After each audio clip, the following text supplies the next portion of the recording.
تیسرا سوال ہے، ایک صوفی اپنے والدین جو دنیا سے رخصت ہو چکے ہیں کس طرح فائدہ پہنچا سکتا ہے؟ پہلی بات تو یہ صوفی ہو یا غیر صوفی ہو، نیکی کرتا ہے جو بندہ، ایمان اس کا عقیدہ صحیح ہے اور شریعت پر عمل کرتا ہے، اس کا فائدہ اس کے والدین کو بھی ہوتا ہے۔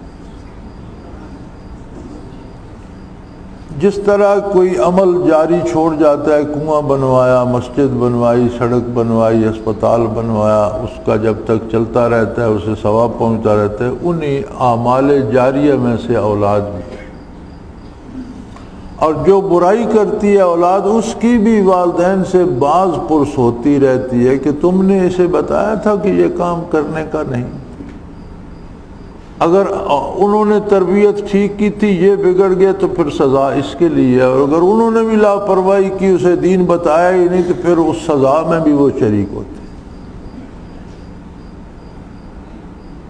دوسرا طریقہ ہے ایصال ثواب کا، آپ کوئی نفلی نیکی کریں، جو فرض ہے وہ تو آپ پر فرض ہے، نفلی حج کریں، نفل نماز پڑھیں، نفل صدقہ دیں، نفلی قربانی کریں، کوئی نفلی نیکی، اس کا ثواب آپ والدین کو بخشیں، دوستوں کو بخشیں، مرے ہوئے لوگوں کو دیں یا کسی زندہ کو دے دیں، وہ آپ کا بیلنس شیٹ ہے، آپ جسے چیک دیں گے اس کے کھاتے میں چلا جائے گا۔ ایصال ثواب زندوں کو بھی کیا جا سکتا ہے اور مرنے والوں کو بھی، اس لیے کہ وہ آپ نے اللہ کریم سے درخواست کرنی ہے کہ میری اس نیکی کا اجر فلاں بندے کے حساب میں لکھ دے۔ نبی کریم صلی اللہ علیہ وآلہ وسلم استراحت فرماتے، آسمان روشن تھا، ستاروں سے بھرا ہوا تھا۔ حضرت عائشہ صدیقہ رضی اللہ عنہ نے عرض کی، یا رسول اللہ، کسی کی نیکیاں ایسی بھی ہوں گی جس طرح یہ آسمان بھر رہا ہے ستاروں سے، کوئی گن نہیں سکتا۔ آپ نے فرمایا بے شک عمر بن خطاب کے اعمال نامے کا حال یہی ہے، اسی طرح کی نیکیاں ہیں۔ تو انہوں نے کہا یا رسول اللہ میرے والد، فرمایا ان کی بات الگ ہے، ان کا حساب اپنا ہے، انہوں نے تو 3 راتیں انہیں سور میں نصیب ہوئی ہیں میرے ساتھ، جس میں میرے اور ان کے علاوہ مخلوق میں سے کوئی نہیں تھا۔ تو جس ہستی نے قیامت تک کی انسانیت کو منور کرنا ہے، اس کی ساری توجہ صرف ایک بندے پر 3 دن رات رہی، تو تم اندازہ کر سکتی ہو کہ اسے کیا کچھ ملا۔ اب یہ بات صبح صبح سیدنا فاروق اعظم کو کسی نے بتائی، وہ فوراً ابو بکر صدیق کی خدمت میں حاضر ہوئے کہ اس سے پہلے کہ ان تک بات پہنچے، تو انہیں سنایا کہ رات نبی کریم صلی اللہ علیہ وسلم نے میرے بارے یہ فرمایا ہے کہ عمر کا اعمال نامہ ایسے ہے جیسے یہ رات میں ستاروں سے آسمان بھرا ہوا ہے۔ الحمدللہ، حضور نے فرمایا تو مبارک ہو، بہت بڑی بات ہے۔ انہوں نے کہا حضرت میں مبارک لینے نہیں آیا، میں آپ سے ایک سودا کرنے آیا۔ کیا سودا کرنا؟ یہ ساری نیکیاں آپ لے لیں اور غار ثور کی 1 رات کی کیفیات اور اجر مجھے دیں۔ انہوں نے فرمایا پاگل ہو گیا، میں نہیں دیا تھا، انکار کر دیا۔ کہا یہ کیسے ہو سکتا ہے؟ میں محبوب کے وصال کی گھڑیاں دے دوں، یہ کیسے ہو سکتا ہے؟ یہ دینے والی چیزیں نہیں ہیں۔ تو بھئی جو ثواب کماتے ہیں شاید وہ تو کم ہی دیتے ہیں، اور ہم چونکہ رٹا لگائے رکھتے ہیں اور کہتے ہیں اتنے 1000 اس کو بخش دو، اتنے اس کو، کہا جائے کہ یہ مر رہا ہے، اس کی دوائی کے لیے 10 روپے دو، تو کون نہیں دیتا، تو 10,000 کلمہ شریف بخش دیتے ہیں۔ 10 20 50 100 روپے دینا پڑے کوئی نہیں دیتا، مر جائے تو اسے 10 لاکھ کلمہ ہمارے ایک بابا ہوتا تھا، تو وہ جو مرتا 1 لاکھ اس کو بخش دیا، 1 لاکھ اس کو بخش دیا۔ تو سردیاں تھیں، روزانہ کوئی نہ کوئی مر بھی جاتا تھا۔ تو میرے ایک ماموں ہوتے تھے، وہ انہوں نے کہا یار حیرت کی بات ہے، یہ اتنا کیسے پڑھ لیتا ہے، جو مرتا ہے اسے لاکھوں کے حساب سے بخش رہا ہے۔ تو اس نے کہا بابا بات سنو، یہ لاکھ کتنے کا ہوتا ہے؟ اس نے کہا مجھے پتا ہے 10,000 کا ہوتا ہے. اس نے کہا تبھی سخاوت سے لٹا رہے. اگر تمہارا 1,10,000 کا ہے تو تم بخش سکتے ہو.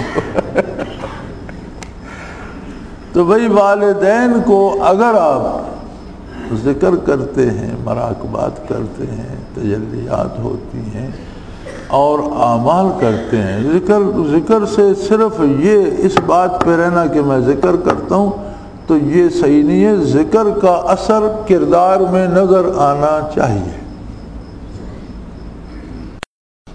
اللہ کریم نے ہمیں ذکر نصیب فرمایا ہے اور اپنی کیفیات دی ہیں، تو ان کا کردار میں نظر آنا اس بات کی دلیل ہے کہ ہمارا ذکر مقبول ہے. اور اگر کوئی ذکر کر لیتا ہے اور پوچھو نمازیں پوری ہیں تو کہتے ہیں نہیں کوئی تو چھوٹ ہی جاتی ہے. سر مارتے رہتے ہیں، پوچھو پہلا لطیفہ کہاں ہے تو پتہ نہیں، دوسرا کہاں ہے پتہ کوئی نہیں. احدیت کا مراقبہ کسے کہتے ہیں یہ تو نہیں مجھے پتہ، میری روحانی بیعت کرا دو. تو میرے بھائی اگر اس طرح کسی نے ذکر کا مذاق اڑانا ہے تو یہ الٹا جرم بن جاتا ہے اور یہ ساری چیزیں سلب ہو جاتی ہیں. ان کی بقا کا اور ان کو بدن میں راسخ کرنے کا ذریعہ ایک ہے کہ عملی زندگی میں حضور کی اطاعت کی جائے، اعمال کی اصلاح کی جائے، دین پر خود عمل پیرا ہو اور دوسروں تک دین پہنچانے کی محنت کرتا رہے. تو یہ جو آپ پوچھتے ہیں نا ساتھیوں سے میرے مراقبات کہاں تک ہیں، یہ پوچھنے کی ضرورت کسی سے نہیں، یہ اپنے آپ سے پوچھو. جتنے آپ کے اعمال میں خلوص اللہ پیدا ہوتا جاتا ہے اتنے آپ کے مراقبات ترقی کرتے جاتے ہیں. اور اگر اعمال ہی سرے سے نہیں ہے تو ان میں خلوص کہاں سے آئے گا؟ کیونکہ ہر چیز کا ایک نتیجہ ہوتا ہے. تو ذکر مراقبات کا نتیجہ کردار، عقیدے اور اعمال کی اصلاح ہے. اگر کوئی عقیدہ بھی صحیح کرتا ہے، اس کے اعمال بھی درست ہیں، تو والدین اگر دنیا سے ایمان لے کے گئے ہیں تو جتنے بھی گناہ گار ہوں اس کا اجر انہیں بھی ملتا رہے گا، کیونکہ یہ اولاد بھی ان کے اعمال جاریہ میں سے ہے.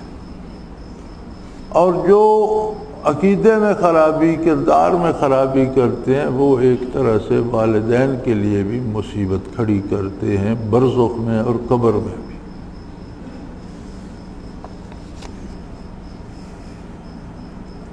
ہاں رواجات جو ہیں ان کی کوئی حیثیت نہیں کہ جتنے بندوں کو کھانا کھلایا وہ اپنی شہرت کے لیے ہے، میں نے اتنے ختم کرا ہے، وہ لوگوں کو دکھانے کے لیے ہے کہ بابا مر گیا تو میں نے اتنے ختم کرا ہے، بابا زندہ تھا تو میں اسے پانی بھی نہیں پلاتا تھا. تو اللہ معاف کرے، رواجات کا دین سے تعلق نہیں ہوتا. دین اتباع رسالت پناہی کا نام ہے. وآخر دعوانا ان الحمدللہ رب العالمین. الحمدللہ رب العالمین والصلاة والسلام ان الذين يبايعونك الحمدللہ ربنا لا تقتلنا بغضبك ولا تهلكنا بعذابك واعف عنا قبل الساعة. اللهم ربنا لا تسلط علينا من لا يرحمنا انت ولينا في سفرنا وعذرنا في مالنا برحمتك يا